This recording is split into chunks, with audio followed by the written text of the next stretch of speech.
Lunedì noi all'aperto possiamo lavorare, possiamo raggruppare le persone liberamente per tavolo. Al coperto invece fino a 6. Mai stati così felici per essere ad un passo dalla zona bianca sono i ristoratori che negli ultimi giorni hanno pagato sulla loro pelle il balletto dei numeri sui posti consentiti ai tavoli. Prima 8, dopo 6, ora 4, ma solo fino a lunedì e solo perché il Veneto diventa bianco.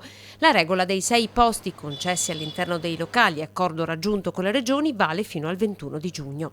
Ci auguriamo che ci possa essere una maggior disponibilità a lavorare al coperto anche per gruppi di persone, anche perché questo è il periodo della chiusura delle scuole, ci aspettiamo parecchie cene di classe. L'auspicio, ha dichiarato la presidente di FIPE Confcommercio Dania Sartorato, è che il mese di giugno porti chiarezza e ripresa vera.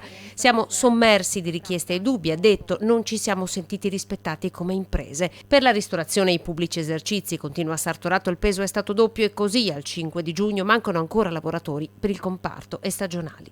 In questo momento c'è un po' di difficoltà sul mercato, devo dire la verità. E ci sono i locali che si stanno, tra virgolette, rubando i dipendenti uno con l'altro. Il boom dei plateatici che ha richiesto più personale, ma anche i lavoratori che hanno scelto altre strade. Gaio, consigliere di FIPE, ammette di aver potuto acquistare in pieno Covid nuovi locali, complice anche un netto abbassamento dei prezzi di vendita. C'è sicuramente una gran voglia di riprendersi la vita e di riprendere a stare fuori, a bere, a mangiare. E qualcuno è ancora diffidente perché l'anno scorso l'esperienza che c'è stata a ottobre ha un po' causato questo tipo di preoccupazione.